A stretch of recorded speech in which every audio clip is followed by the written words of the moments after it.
সুন্দরকাণ্ডের আজকের ভিডিওতে আমরা জানবো কিভাবে হনুমানজির লঙ্কা যাবার পথে দেবতারা হ্যাঁ দেবতারা হনুমানজির পরীক্ষা নেয় আর কিভাবে হনুমানজি তার শক্তি এবং বুদ্ধির পরীক্ষাতে সফল হয়। দেবতারা যাদের পাঠিয়েছিল তাদের কাছ থেকে কিভাবে হনুমানজি আশীর্বাদ পায় এবং কি বা আশীর্বাদ পায় সেটা আমরা জেনে নেবো এই ভিডিওতে। ভিডিও একদমই স্কিপ করবেন না, শেষ পর্যন্ত দেখবেন, কারণ আমি রামচরিত মানুষের সুন্দরকাণ্ড আপনাদের কাছে পৌঁছাচ্ছি সহজ বাংলা ভাষায়। প্রথমে আমরা চৌপাই শুনে নিই। জাত পবনসুত দেবনহ দেখা জানেন কোহ বল বুদ্ধি বিশেষা সুরস নাম কহিনহ কই মাতা পটনহি আদি কহিতেহি বাতা।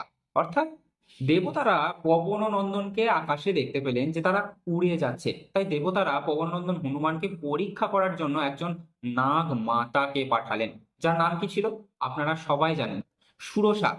সুরসাকে পাঠালেন হনুমানজির পরীক্ষা নেবার জন্য। আজু সুরনহ মহি দিনহ আহারা শুনত বচন কহ পবন কুমারা রাম কাজু করি ফিরিমৌ আবো সীতা কহ সুধি প্রভু শুনাবো। নাগমাতা সুরসা যখনই হনুমানজিকে দেখলেন তখনই বলে উঠলেন, এরে আজকে দেবতারা আমার জন্য কি খাবার পাঠিয়েছেন। হনুমানজি সমস্ত কিছু শুনলেন এবং পরিষ্কার বললেন যে দেখুন, প্রভুর কাজ সম্পন্ন করতে আমি এসেছি। আগে শ্রীরামচন্দ্রের কাজ শেষ করে প্রভুকে মা সীতার খবর দিই। চৌপাই ৩। তব তব বদন পটিহু আই সত্য কহু মহু চান দে মাই পবনেহু যতন দেহি নহি জানা গ্রসসি নহি মহু কহেউ হনুমানা। এর অর্থ আগেই বললাম, প্রভুর কাজ আগে শেষ করি, তারপর না হয় তুমি আমাকে খেয়ে নিও, এখন আমাকে ছেড়ে দাও মা। তো এত কিছুর পরেও যখন মা সুরসা হনুমানজিকে ছাড়লো না, তখন হনুমানজি বললেন যে ঠিক আছে, তুমি এখনই আমাকে খেয়ে ফেলো, তুমি এখনই আমায় গ্রাস করে ফেলো। চৌপাই ৪। যোজন ভরিতেহি বদনুপসারা কপিতনু কিনহ দুগুণ বিস্তারা ষোড়হ যোজন মুকুতেহি ঠৌতই তুরত পবনসুত ৩২ ভৌই। অর্থাৎ এরপরে শুরু হলো সেই খেলা, হনুমানজি খেলা শুরু করলেন। হনুমানজি তার শক্তির পরীক্ষা দেওয়া শুরু করলেন। এরপরে বুদ্ধির পরীক্ষা কিভাবে হবে সেটাও আমরা জানবো। আমরা বিভিন্ন শর্টসে এই ঘটনা কিন্তু জেনেছি যে হনুমানজি যখন ক্ষমতা দেখাতে গেলেন তখন বড় হলেন, আর যখন বুদ্ধি দেখাতে গেলেন তখন ছোট হলেন। এটা শুধু হনুমানজির জন্য নয়, স্বয়ং মহাদেবের রুদ্র অবতার রূপ নিয়ে আমাদের কাছে এই উদাহরণ রেখেছেন কিভাবে ক্ষমতা দেখাতে হয় আর কিভাবে বুদ্ধির পরিচয় দেখাতে গেলে ছোট হতে হয়। আচ্ছা, আপনারা এতক্ষণ কথা শুনছেন, লাইকটা কি করা হয়ে গেছে? লাইকটা দয়া করে করুন এবং আমাকে একটু হলেও কনফিডেন্স দিন। আচ্ছা, যেটা বললাম সেটার মানে বলে দিই। এরপরে মা সুরসা হনুমানজিকে গিলে ফেলার জন্য ১ যোজন লম্বা হাঁ করলো। ১ যোজন মানে কতটা? লেখা উঠছে স্ক্রিনে, খেয়াল করুন। হনুমানজিকে গিলে ফেলার জন্য যখন তিনি ১ যোজন লম্বা হাঁ করলেন, হনুমানজি তার শরীর দ্বিগুণ করলেন, অর্থাৎ ২ যোজন করলেন। মা সুরসা তার মুখ ১৬ যোজন বড় করলেন। তখন হনুমানজি কি করলেন? নিজের শরীরকে ৩২ যোজন বড় করে তুললেন। চৌপাই ৫। যশ যশ সুরসা বদনু বাড়াবা তা সুদূন কপি রূপ দেখাবা শত যোজনেতে হি আনন কিনহা অতি লঘু রূপ পবন সুত লিনহা। এরপরে শুরু হলো হনুমানজি বুদ্ধির প্রয়োগ। মা সুরসা তার হাঁকে বড় করতে লাগলেন আর হনুমানজিও মা সুরসার সাথে পাল্লা দিয়ে দ্বিগুণ বড় হতে থাকলেন। এরপরে মা সুরসা ১০০ যোজন লম্বা হাঁ করলেন। হনুমানজি কি করলেন? ২০০ যোজন না, হনুমানজি নিজের বুদ্ধি প্রয়োগ করলেন।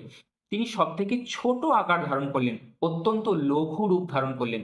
এবারে ভালো করে ভাবুন, ওই ১০০ যোজন লম্বা হাঁ, তার মধ্যে ওই ছোট্ট সেজে হনুমানজি মুখে ঢুকলেন আবার বেরিয়ে এলেন। চৌপাই ৬।